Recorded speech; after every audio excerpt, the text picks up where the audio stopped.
Tom Cotton, thanks for being with us on Powerline. Thank you, John. Great to join you. Tom, your relationship with Powerline goes all the way back to 2006, I think. Why don't you tell that story for any of our listeners who may not know it?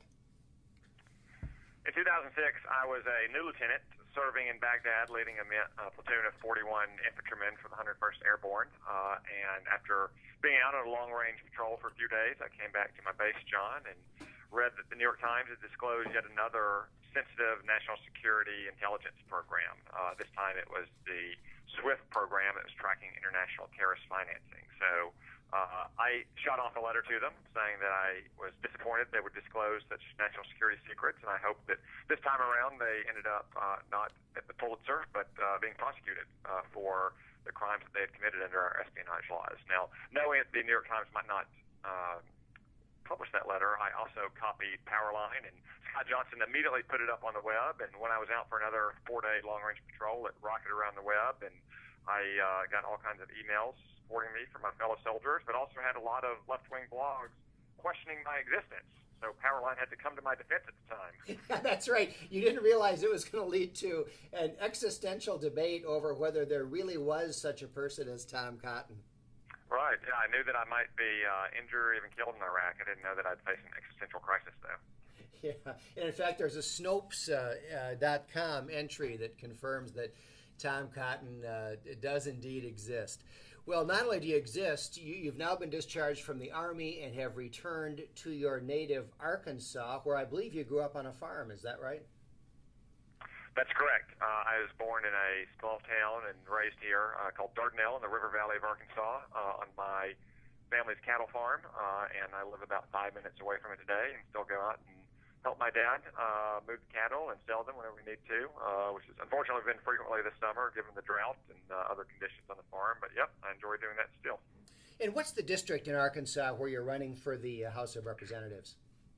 I'm running in the 4th District, John. It includes all of South Arkansas, most of West Arkansas. It's a very large district. It has 33 counties. It's about the size of West Virginia.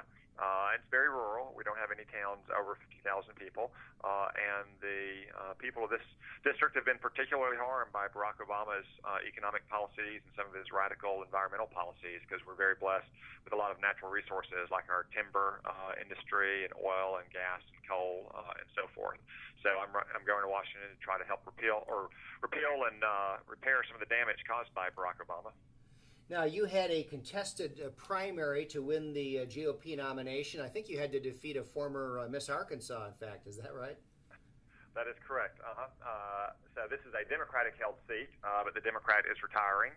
And in the primary, I faced 2 opponents, and one of them was a former Miss Arkansas and also the 2010 nominee.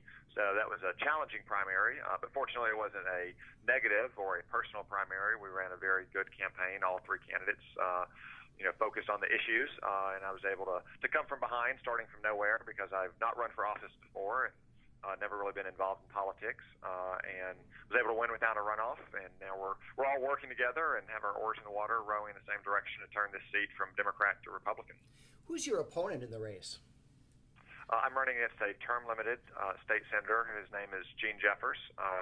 He's a good man, but I just don't think he has the right plan to get America working again in the legislature. He's voted for higher taxes on numerous occasions, even taxes on things like nursing home beds, and also has voted continuously to keep expanding the size of government in Arkansas, which relative to some of our peer states in the region is disproportionately large, which unfortunately is the case in Washington as well. How do you think the race is going so far?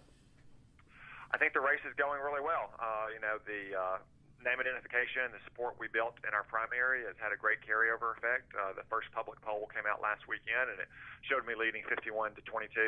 Now, we still have 6 weeks to go, and as a first-time candidate, I can't take anything for granted. We're working hard every day to introduce ourselves to the voters and help mobilize our voters and make sure they get to the polls and raise the money to ensure that our volunteer team has the tools they need to get those voters out to the polls.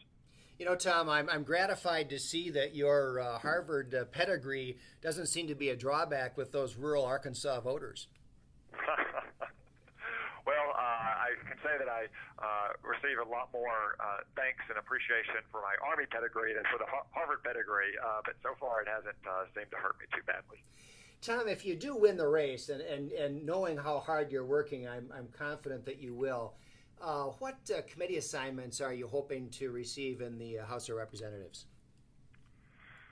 John, a lot of that depends on things that are outside my control based on the size of the Republican caucus and Democratic caucus in the House, who wins and loses from what committees, and what incumbent members seek different committees. But we've got a lot of challenging problems on many different committees, and a few of the ones in which you can have the biggest impact for the country are obviously Ways and Means, which writes the tax laws, and that committee is going to be involved in reforming our tax code. Energy and Commerce, which will be at the center of repealing Obamacare and trying to replace it with patient-centered, market-focused reforms, as well as establishing a new coherent energy policy. And then obviously Armed Services, Foreign Affairs, and Intelligence, because as we've seen over the last 2 weeks, events can spiral out of control pretty quickly in the world, and the first responsibility of the federal government is always to keep America safe and defend our interests abroad. Well, Tom, I know you've gotten a lot of attention, not just in Arkansas, but nationally, from leaders of the Republican Party as well as from the grassroots, because I think we all believe that you're just a terrific candidate. Where should Powerline readers go if they want to support your candidacy? They can go to my website, which is cottonforcongress.com, and they can contribute there. They can sign up to volunteer in person if they're in Arkansas, or remotely through online phone banking if they're not in Arkansas, or to contribute as well. They can also learn more about me and my positions at that website, cottonforcongress.com, and also get links to my Facebook page where they can follow the day in and day out activities of the campaign. Tom Cotton, thank you very much for being with us on Powerline. Thank you, John, and thank you for what you and Powerline do for conservative candidates and the conservative cause all around the country.